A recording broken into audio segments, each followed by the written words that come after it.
Hello friends, English grammar के इस video series में आप सभी का एक बार फिर से स्वागत है।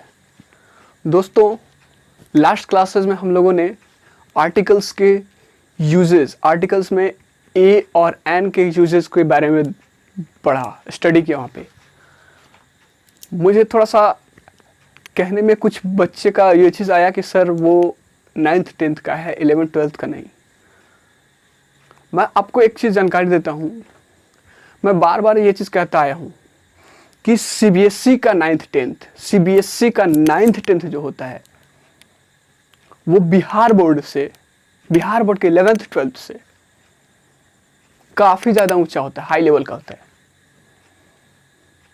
चेक करके देख लीजिए, आप बुक निकाल के देख लीजिए, सिलेबस देख लीजिए। हाँ, एक दो चैप्टर्स है जो आपका ग्रामर में आपका ऐड किया गया है, जैसे प्रिसाइज है आपका, तो ये चीज़ ऐड किया गया है। बाकी सारा का सारा उससे लो लेवल का है, 9th ये 11th 12th का।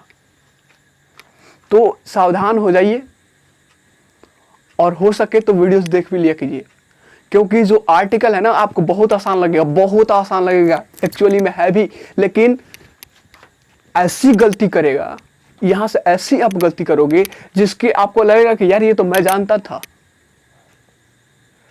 आपको लगेगा कि ये चीज तो मुझे पता था, लेकिन फिर भी वो गलती वहीं से होकर के निकल जाएगी और आपको पता भी नहीं चलेगा। सो सावधान हो जाइए, और हो सके तो ये मैं स्पेशली मैं उन बच्चों के लिए बात कर रहा हूँ जो क्लास 10th के बोर्ड एग्जाम्स देने वाले हैं, क्लास 12th के बोर्ड एग्जाम्स देने वाले हैं।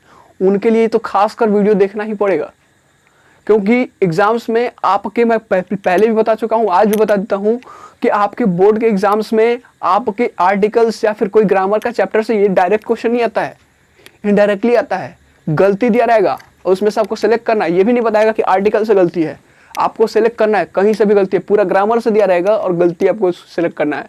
और कब पता चलेगा हमें गलती, कि वो गलती वहाँ इस सेक्शन से है, जब उस सेक्शन के हमारे पास अच्छी पकड़ होगी। और जब पकड़ नहीं होगी तो वो गलती आपको आसान लगेगा, देखने से लगेगा कि वो सही है और आप वो चीज़ कर बैठोगे। ये अब रही बात एसएससी और सीटी या फिर किसी कॉम्पिटिटिव एग्जाम्स की, तो ये सारे के सारे एग्जाम्स कहीं और से नहीं निकल के आते हैं, वो आपके 8th 9th 10th के लेवल से ही सारे के सारे क्वेश्चंस आते हैं। स्पीड ज़्यादा होता है, मतलब वही चीज़ रहते हैं, क्वेश्चंस स्पीड ज़्यादा करना पड़ता है, क्वेश्चंस ज़्यादा होते हैं, टाइम कम होता है। सो ये सारे के लिए है, 9th 10th 11th 12th, 10th और 12th स्पेशली मैं आप लोग से बात कर रहा हूँ। इस चीज़ को आपको, इसमें से बहुत सारे ऐसे फैक्ट्स मिल जाएंगे जो आप लोग को नहीं पता होगा। और आज मैं यूज करने वाला हूँ, आज जो बात करने वाला हूँ आपके सामने, जिस मुद्दे पे बात रखने वाला हूँ वो है आपका यूजेज ऑफ द का यूजेज। जितने भी मैं फैक्ट्स बताऊंगा, जितने भी यूजेस मैं बताऊंगा, उसमें से कुछ बहुत सारे ऐसे मिल जाएंगे जिसके बारे में आपको पता भी नहीं होगा, जिसके बारे में आपने सोचा भी नहीं होगा। अगर 8-10 बात करता हूं तो उसमें से 6-7 आपको मिल जाएंगे अलग। सो ध्यान दीजिएगा, ग्रामर आपका बहुत बड़ा सेक्शन है। ग्रामर पे आप 100% अगर वो चीज पकड़ बना लेते हैं तो आपके लिए मार्क को स्कोर करना चुटकियों का खेल हो जाएगा। सो बाकी सब समझदार हैं आप।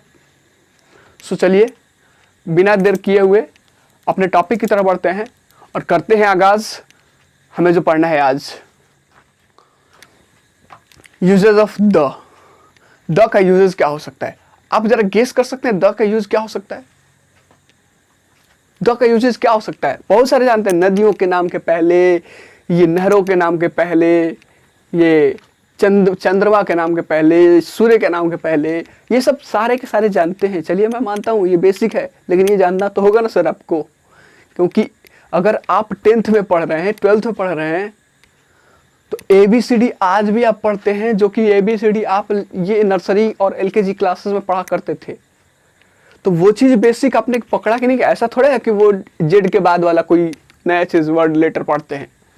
सारे के सारे आप इंग्लिश उठा के देख लीजिए, सारा का सारा जेड तक में ही है। वर्ड्स वहाँ पे भी पढ़ा जाता था 2-3 क्लास में, 4 क्लास में, वर्ड्स यहाँ पे भी आप पढ़ रहे हैं। पढ़ने का तरीका अलग हो चुका है, बाकी सब तो वही चीज़ है। सो आज आर्टिकल्स में जो है, जो इम्पोर्टेंट टॉपिक है हमारा usage of the. Usage of the किस तरीके से, यहाँ पे द का यूज कैसे करेंगे, इससे रिलेटेड बहुत सारे फैक्ट्स का खुलासा करने वाले हैं आज हम। तो यूजेज ऑफ द का पहला यूजेज क्या है?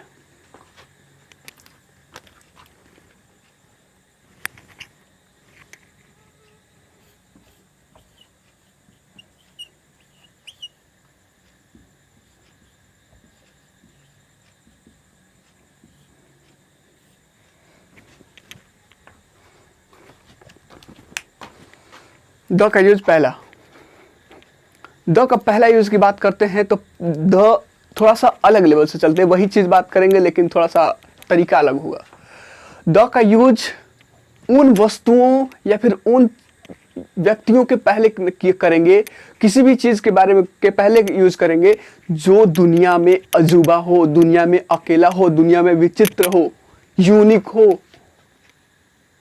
कोई भी चीज यूनिक हो और अकेला हो। यूनिक हो, यूनिक कहने का मतलब ये होता है कि अकेला है वो। जैसे अगर सन की बात करें तो सन आपके दो सन्स नहीं होते हैं आपके यूनिवर्स में। मून, अर्थ, द गंगा, जो नदी है गंगा, वो दो गंगा नदी है क्या आपके पास? नहीं, एक ही है। The Yamuna, the Amazon, the नहीं sir, the Amazon, the Amazon, ये सारे के सारे चीज क्या है आपके? अकेले हैं। उठा के देख लीजिए कहीं पे, चाहे वो नहर का नाम हो अगर अकेले है, किसी इमारत का नाम हो अगर वो अकेले है। जैसे the Red Fort, the Red fort, ये चीज क्या है? रेड फोर्ट क्या है? अकेले है ना। आपके यूनिवर्स में अकेले ही है ना ये रेड फोर्ट, अलग तो नहीं है, दूसरा तो नहीं है, तो उसके पहले क्या लगता है? द। फेमस तो है ही, उसके साथ साथ अकेले भी है, तो यहाँ पे द लगाते हैं। तो पहला यहां से जो निकल कर के आती है हमारे पास rules, the is used with, the is used with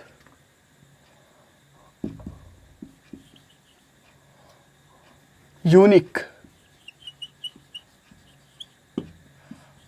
person,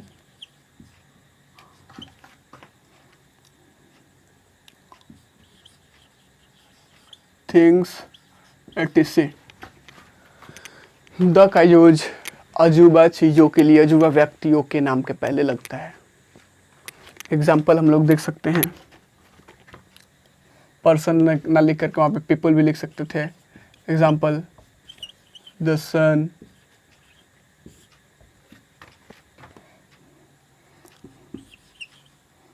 the earth, आपका हो गया the Red fort,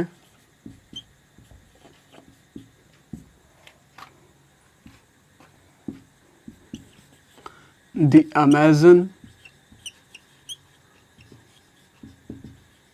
river, Amazon नदी, द नील। ये सारे के सारी चीज क्या है? अलग है, अकेले हैं और विचित्र है। तो इनके नाम के पहले क्या लगाएंगे? द। अब इसको मैं ये नहीं बोल रहा हूं कि आप नदियों के नाम के पहले या फिर आप किसी और चीज के नाम के पहले यूज कीजिए।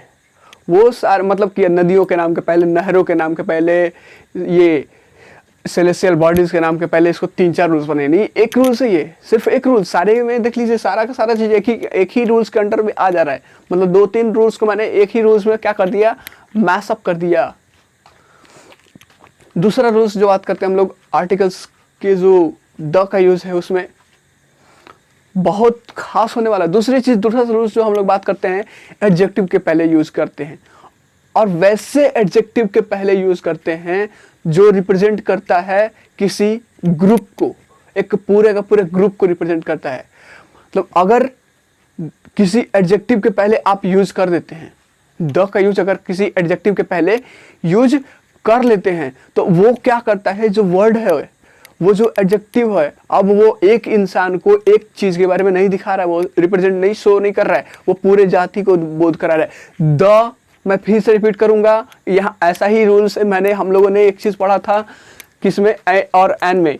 यहाँ पे मैं बोल रहा हूँ कि द एडजेक्टिव के पहले जब लगेगा तो वो पूरे के पूरे कम्युनिटी, पूरे के पूरे ग्रुप, पूरे के पूरे समुदाय के बारे में बात करेगा। जैसे आप बात करते हैं रिच, रिच में क्या होता है? धनी। धनी क्या है? रिच क्या है? एडजेक्टिव है। लेकिन जैसे इसके पहले लगाते थे द, तो ये एडजेक्टिव नहीं रहा। ये क्या होगा? वो धनी लोगों के पूरे ग्रुप को बात कर रहा है। जितने भी धनी लोग हैं उसके लिए वर्ड यूज हो गया। अब क्या हो गया? The rich. पुअर, पुअर में क्या था? गरीब। एक गरीब के इंसान की बात करते हैं वहां पे, लेकिन द पुअर लग गया है तो पूरे गरीब जाति को, जितने भी गरीब लोग हैं यूनिवर्स में, उनके बारे में बात कर रहा है। The rich, the poor, the क्या? ओल्ड। ये सारे के सारे चीज, मतलब कह सकते हैं कि the is used before an adjective. दूसरा है the is used with an adjective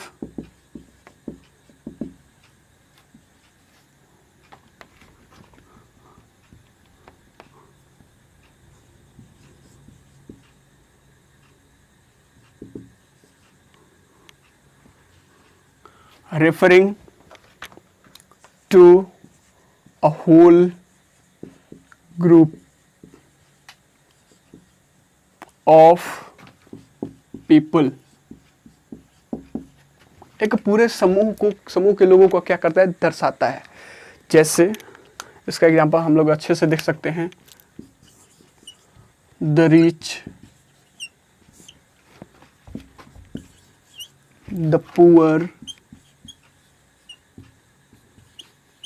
the dumb. Dumb में क्या होता है? जो बोल नहीं सकता उसको डम्ब बोलते हैं।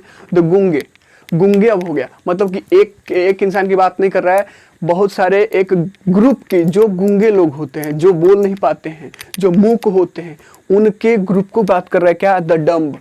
द लग गया, ये एडजेक्टिव है, इसके पहले लग गया द, तो ये चीज क्या हो गया? एक पूरे का पूरे ग्रुप को दिखा रहा है। Referring to the whole group of the people, उस वैसे लोगों के पूरा का पूरा जाति को दिखा रहा है, वैसे के वैसे पूरे लोगों के समूह को दिखा रहा है। आप लिख सकते हैं द का प्रयोग एडजेक्टिव के पहले करने से वो पूरे के पूरे जाति का बोध कराता है। तीसरा जो यूज हमारे पास है बहुत ही शानदार है। तीसरा यूज क्या है? आपने कभी, एक तो एडजेक्टिव के पहले में एक और एडजेक्टिव होता है सुपरलेटिव डिग्री। सुपरलेटिव डिग्री के पहले एडजेक्टिव के पहले तो लगता ही है the is used before superlative degree of adjective.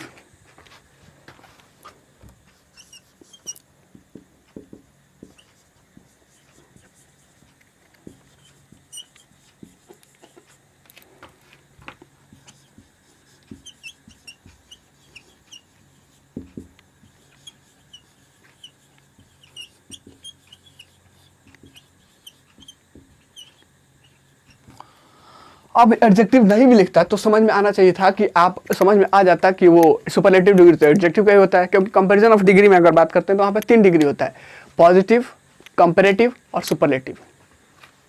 तो इसका एग्जांपल क्या लिख सकते हैं हम लोग? The highest, the most. ये जब देख रहे हैं क्या है? ये आपको सुपरलेटिव डिग्री है और इसके पहले क्या लगा है? द। तो इस तरीके से बहुत सारे वर्ड्स होंगे, बहुत सारे वर्ड्स सुपरलेटिव डिग्री के, उसके पहले आप द लगा सकते हैं। सेंटेंस जब यूज कर रहे हैं, सेंटेंस जब बना रहे हैं तो द लगा सकते हैं। अगला जो रूल्स है हमारा बहुत ही खास है। आपने अभी तक सुना होगा कि देश के नाम के पहले द का यूज नहीं होता है, या फिर कोई आर्टिकल का यूज नहीं होता है। तो फिर अभी जो मैं बताने वाला हूं उनसे थोड़ा सा अलग है। आप शायद उसके बारे में नहीं जानते होंगे, लेकिन मैं आपको बताने वाला हूं। वो क्या है कि द देशों के पहले लगता है, उन देशों के नाम के पहले लगता है जिनके नाम में आपका स्टेट आता हो, रिपब्लिक आता हो,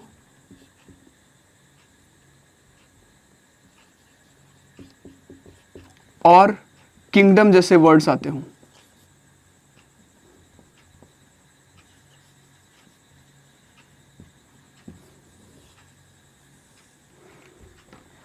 अगर किसी देश के नाम में ये दोनों तीनों में से कोई भी वर्ड आपको दिख रहा है, किसी भी देश के नाम के अंदर, तो आपको वहां पे द लगाना होगा, उसके नाम के पहले द लगाना होगा।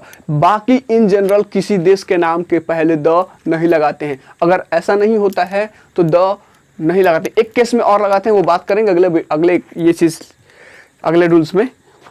तो ध्यान दीजिएगा, कोई भी देश का नाम अगर उसमें ये तीनों में से कोई नहीं लगा हुआ है तो आप नहीं लगाइएगा वहां पे द। मतलब तीसरा रूल जो रूल्स हमारे पास निकल के आई वो बहुत ही शानदार, तीसरा नहीं सॉरी चौथा है।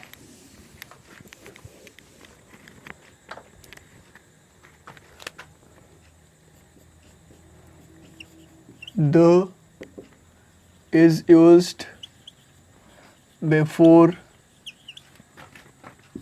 the names of countries. The is used before the names of countries whose name include words like, कौन सा वर्ड्स? स्टेट, किंगडम,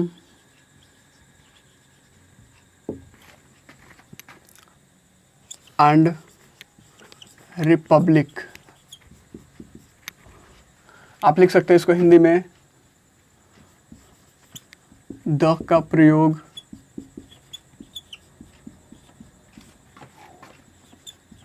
उन देशों के नाम के पहले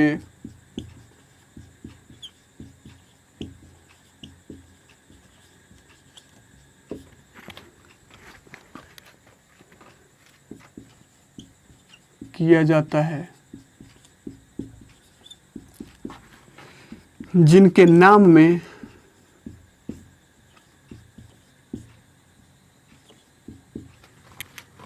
स्टेट,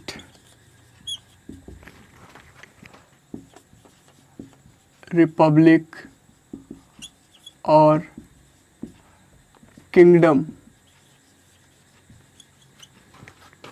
जैसे वर्ड्स लगे हों।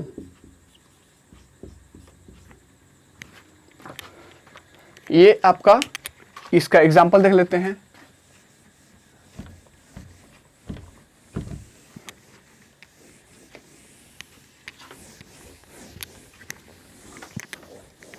कौन सा है वो वर्ड्स, कौन सा देश का नाम है?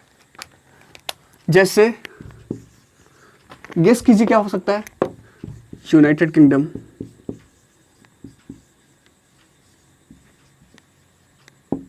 The United kingdom. United kingdom, kingdom आया है इसने कि इस देश के नाम, जिसको हम लोग आप लोग शॉर्ट फॉर्म में इसको यूके बोलते हैं। इस देश को हम लोग यूके बोलते हैं। ये बहुत सारे ग्रुप, ये देशों का ग्रुप होता है, इसीलिए यहाँ पे द लगाया जाता है। मैंने बोला था ग्रुप्स ऑफ नाउन या स्पेसिफिक नाउन, पहले क्लास में बताया था ग्रुप्स ऑफ नाउन या फिर स्पेसिफिक नाउन के पहले आपको क्या लगाया जाता है? द लगाया जाता है। जरा देख लीजिए है कि नहीं है, ये ग्रुप है, ये बहुत सारे देशों का क्या है? ग्रुप है, तो इसलिए यहाँ पे द लगा हुआ है। दूसरी चीज, अगर दूसरा नाम देखते हैं, the United state. United state किसको बोलते हैं? अमेरिका को, यूनाइटेड स्टेट ऑफ अमेरिका। तो इसके पहले भी लगा हुआ है द, और ये भी बहुत सारे देश का वो चीज़ है। तो ये चीज़ यहाँ पे क्यों लगा है? तीसरी चीज़ अगर बात करते हैं, जो तीसरा नाम है वो भी देख लेते हैं। सर रिपब्लिक वाला तो देश दिख नहीं रहा, चलिए वो भी आपका क्लियर कर देते हैं। द रिपब्लिक ऑफ आयरलैंड, देश का नाम सुना होगा आपने। इस देश का नाम, पूरा नाम है द रिपब्लिक ऑफ आयरलैंड, और इसके पहले द लगता है। ना इंडिया, ना पाकिस्तान, ना चाइना, ना भूटान, कुछ भी नहीं, सिर्फ ये लोग, द में ये लोग एग्जिस्ट करते हैं, और भी होंगे ऐसे। तो उन नाम के पहले जिसमें आपका द, स्टेट, रिपब्लिक और किंगडम जैसे वर्ड्स आते हैं, उन देशों के नाम के पहले द लगा होता है। क्यों? क्योंकि ये ग्रुप ऑफ कंट्रीज होते हैं, बहुत सारे ये देशों का समूह होते हैं, इसीलिए यहाँ इनके पहले लगाया जाता है। अगला जो रूल्स है इसी से जुड़ा हुआ है। अगला है कि उन देशों के नाम के पहले भी हम लोग द लगाते हैं जिसका नाम देखने से प्लूरल दिखता है। जैसे प्लूरल देखने के लिए क्या होता है, हम लोग जनरली रूल्स क्या जानते हैं कि लास्ट में एस या ईएस जुड़ा रहे तो वो प्लूरल जनरली माना जाता है। तो ऐसे अगर वो देश आपको दिख रहे हैं जिसमें ये चीज़ लास्ट में लगे हुए हैं तो उनके नाम के पहले आपको द लगाना होता है। जैसे the Netherlands, the Philippines, Netherland नहीं होता है, फिलीपीन नहीं होता है, फिलीपींस होता है और नीदरलैंड्स होता है। तो इनके पहले, इनके नाम के पहले क्या लगाएंगे आप, द लगाना ही होगा। अगला जो रूल्स हमारे पास निकल के आती है यहाँ से, बहुत ही बड़ा rules, the is used with countries having plural names।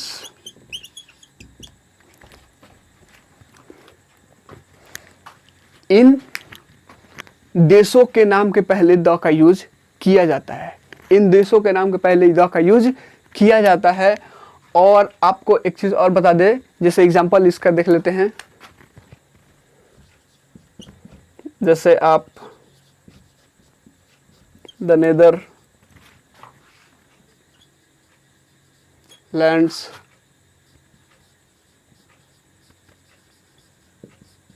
The Philippines, ये क्या है आपका, जरा देखिए इसके लास्ट में क्या लगा हुआ। तो यहां से आपको लग रहा है कि वो प्लूरल है और इसलिए इसके पहले आप द यूज किया हुआ है।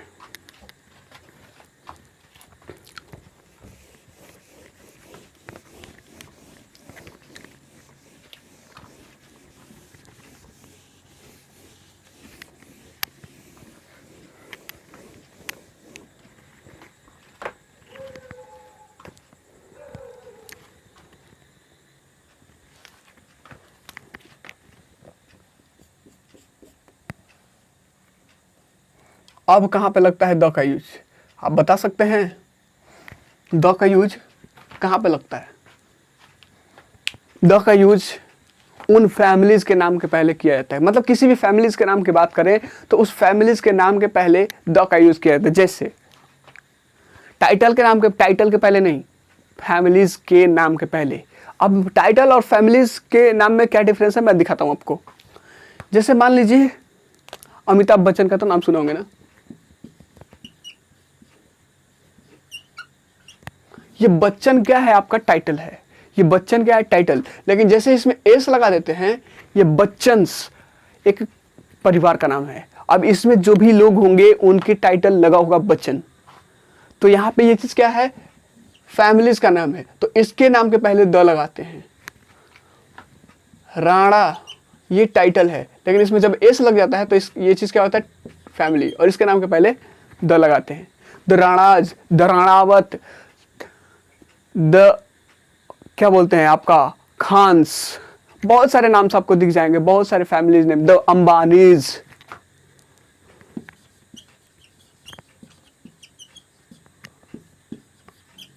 बहुत सारे, तो उस नाम के पहले, फैमिलीज के नेम के पहले आपका द का यूज करेंगे आप।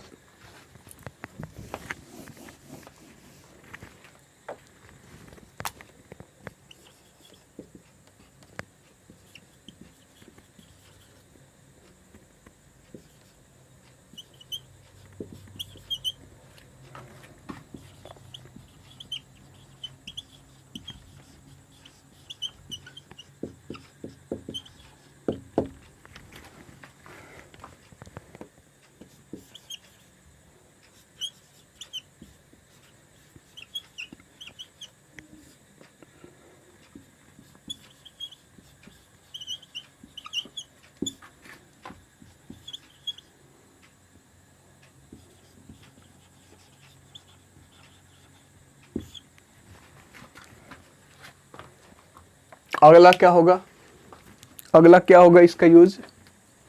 अगला यूज की तरफ हम लोग बात करते हैं तो अगला है आपका कि एक वर्ड है आपका, जैसे ओनली है, इसका मतलब अब क्या होता है, सिर्फ। लेकिन इस वर्ड के पहले भी द का यूज होता है, कभी कभी इस वर्ड के पहले भी द का यूज होता है। कब यूज होता है उसकी अभी हम बात कर रहे हैं। द ओनली के पहले द का यूज होगा अगर, ओनली वर्ड के पहले द का यूज होगा अगर, अगर क्या, इसका मीनिंग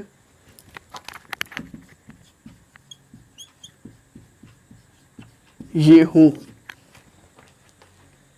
अगर ये इसका मीनिंग हो तो द के पहले यूज होगा, ओनली के पहले द का यूज होगा। जैसे मतलब ओनली का यूज, ओनली का जो है, ओनली जो वर्ड है उसके पहले द का यूज तभी करेंगे जब ओनली का मीनिंग, ओनली का वहां पे अर्थ इकलौता होगा। इकलौता मतलब ओनली वन, ओनली वन का मतलब सिर्फ एक भी होता है और इकलौता भी होता है। तो इकलौता अगर मीनिंग वहां पे आ जाए तो वहां पे यूज होगा। जैसे इंदिरा गांधी, ये क्या बोलते हैं, पंडित जवाहरलाल नेहरू की इकलौती पुत्री थी, इकलौती संतान थी। तो लिख सकते हैं यहाँ पे ना कि Indira Gandhi was the only daughter of PTJL Nehru. was the only मतलब इकलौती पुत्री थी। जैसे आपका कोई दोस्त है, इकलौता है, अकेले है, उसके अलावा कोई है नहीं आपका दोस्त, तो वहां पे लिख सकते हैं the only friend, the only mate. आपके घर में सिर्फ एक बाई है, सिर्फ एक बाई है, तो यहाँ पे लिख सकते द ओनली मेड, MAID, अकेली इकलौती नौकर।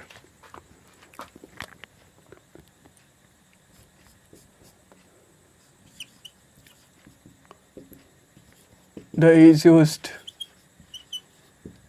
विथ, या बिफोर लिखते हैं यहाँ पे, before word only if the meaning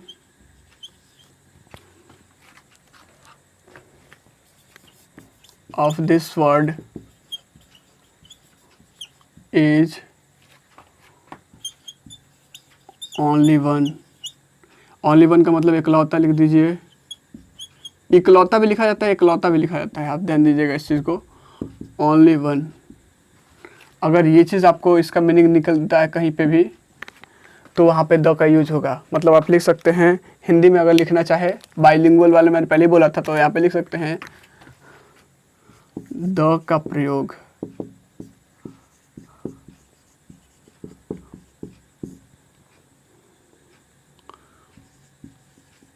only जैसे वर्ड्स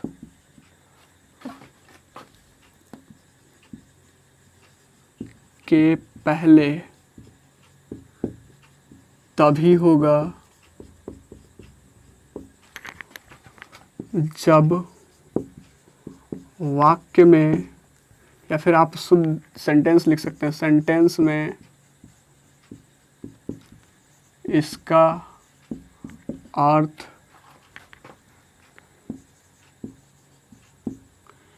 इकलौता, आप लिखिए ना इकलौता, कोई दिक्कत नहीं है, हो। तो इस मीनिंग में आपका, इस सेंस में आपका होगा, मतलब इकलौता अर्थ के सेंस में आपका ओनली के पहले, आपका वर्ड के पहले आपका द का यूज हो सकता है। जैसे the only friend, the only sister, the only daughter,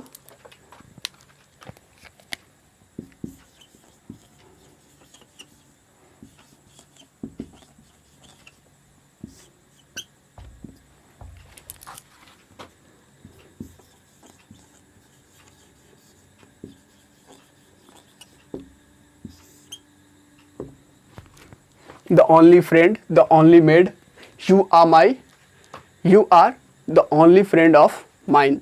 आप मेरी सिर्फ अकेली दोस्त हो। तो ये चीज, इसके पहले आप क्या लगा रहे हैं, द लगा रहे हैं। उसके बाद बात करते हैं और भी रूल्स हैं। हालांकि अभी आज रूल्स खत्म होने वाले नहीं है, अभी कल भी रूल्स इसके लगेंगे, क्योंकि दो एक बृहद आपका टॉपिक्स बन जाता है। यहाँ पे बहुत सारे वर्ड्स होते हैं, कुछ टॉपिक्स होते हैं, बहुत सारे हैं, बहुत ज़्यादा हैं। अब कहाँ पे यूज होगा द का? अब द का यूज कहाँ पे होगा? सारा का सारा चीज तो खत्म कर दिए सर आप। क्या हम लोगों ने देखा अभी हम लोगों ने देखा कि फैमिलीज के नेम के पहले क्या होता है? द का यूज होता है।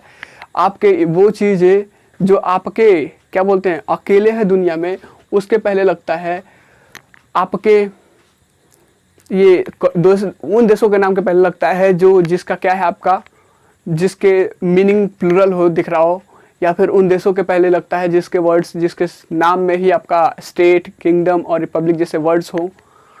अगला जो है, अगला जो ये आपका रूल्स बात करने वाला हूँ, वहाँ पे भी दो वर्ड्स है।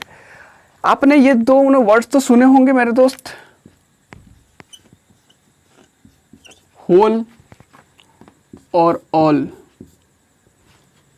होल और ऑल ये दोनों वर्ड्स सुने होंगे। दोनों का मतलब होता है संपूर्ण, संपूर्ण, पूरा। इन वर्ड्स के पहले भी द का यूज होता है, लेकिन कब होता है जान दीजिए? ऑल के बाद द का यूज होता है और होल के पहले द का यूज होता है। ऑल के बाद और होल के पहले। होल जो वर्ड है इसके पहले जब भी यूज करेंगे द का यूज तो द पहले आता है, और ऑल के बाद जब भी यूज करेंगे ऑल वाले सेंटेंसेस में जिसमें वो ऑल है उसमें ऑल के बाद यूज करेंगे द। सेंटेंस पहले रूल्स लिख लेते हैं, उसके बाद सेंटेंस देखेंगे, वहां पे क्लियर हो जाएगा। जैसे I have read all the books. I have read all the books. All the books. I have read the all books नहीं बोलते, ही एक गलत है। I have read books, I have read all books, ये एक simple meaning. I have read all the books, सारे के सारे बुक्स। ये I have read all books गलत है सेंटेंस, ध्यान दीजिएगा, keep it in mind.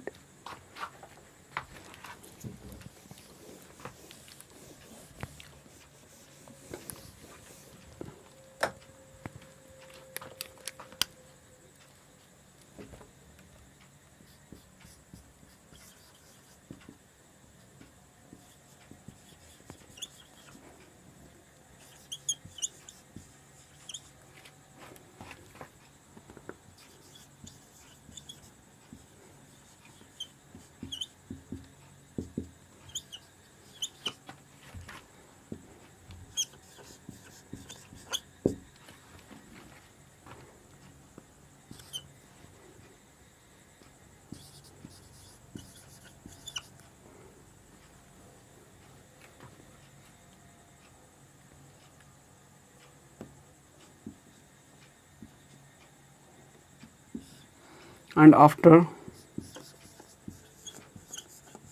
the word all,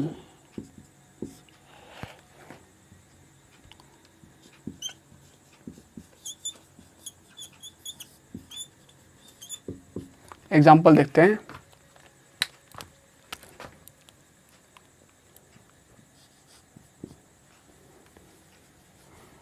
whole का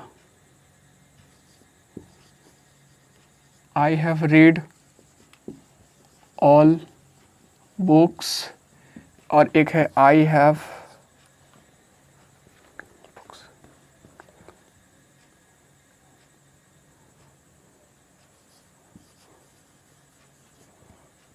read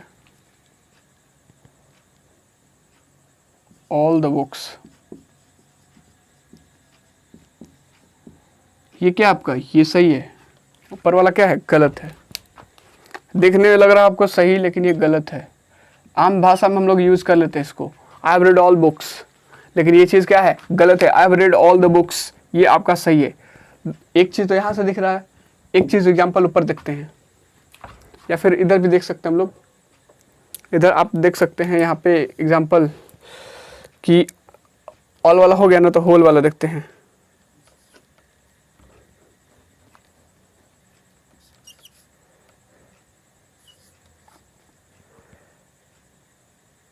Reena has, Reena has नहीं, Reena is reading the whole book. Reena is reading the whole book. Reena सारी संपूर्ण बुक, सारी किताबें क्या कर रही, पढ़ रही है। तो यहाँ पे जरा देखिए द, अब वही चीज लिखा था Reena is reading whole book, Reena is reading whole book, तो ये गलत हो जाता है। Reena is reading whole books क्या होता है, गलत हो जाता है। इनके साथ साथ एक और रूल्स जो हम आज बात करेंगे, इसके बाद बाकी रूल्स को हम लोग अगले क्लास में डिस्कस करेंगे। द इतना छोटा नहीं है, अगर पूरा का पूरा बात करेंगे तो शायद 1 घंटा भी कम पड़ जाएगा। सो आज का जो लास्ट रूल है जिसके हम लोग बारे में बात करेंगे वो है, आप नाम सुने होंगे कार्डिनल और ऑर्डिनल नंबर्स का।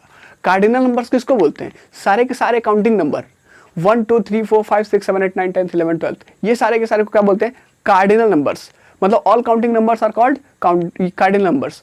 दूसरी चीज आता है कि ऑर्डिनल नंबर्स। ऑर्डिनल नंबर्स किसको, जो ऑर्डर दिखाते हैं, जो पोजीशन किसी चीज का दिखाते हैं, जैसे first second third fourth fifth sixth last, ये सारी की सारी चीज क्या है, ऑर्डर दिखा रहे हैं, किसी भी चीज के ऑर्डर दिखा रहे हैं। तो ऑर्डिनल नंबर के पहले आप द का यूज करते हैं, कार्डिनल नंबर के पहले द का यूज नहीं होता है, ऑर्डिनल नंबर के पहले द का यूज होता है। मतलब यहां से अगर लिखता है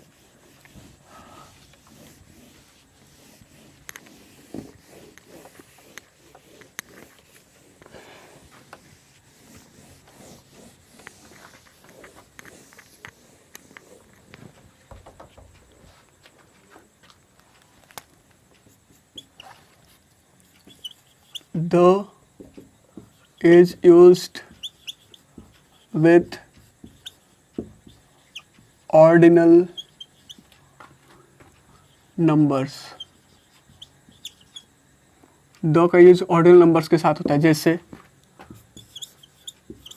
the first page,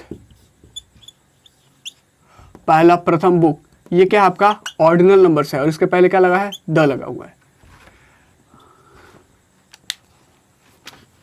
the last, अब यहाँ पे कुछ भी लगा दीजिए, तो लास्ट क्या है आपका ऑर्डिनल नंबर है और ये चीज़ क्या है, द पहले लगा हुआ है। लास्ट क्या दिखा रहा है, पोजीशन दिखा रहा है, ऑर्डर दिखा रहा है, और उससे पहले जो द लगा हुआ है आपका, ये यूज उसका बता रहा है कि लास्ट के पहले आपका द का यूज होता है, ऑर्डिनल नंबर के पहले द का यूज होता है। सो ये रहा आज के हम लोग का जो इम्पोर्टेंट जो टॉपिक्स जिसको हम लोगों ने डिस्कस किया, द का यूज। बाकी सारे अभी बाकी हैं, वेट कीजिए थोड़ा सा देर, अगले दिन उसका भी वीडियोस आ जाएगा। सो आज के लिए बस इतना ही। It's all for today. Thank you class, have a nice day, stay healthy, stay live forever.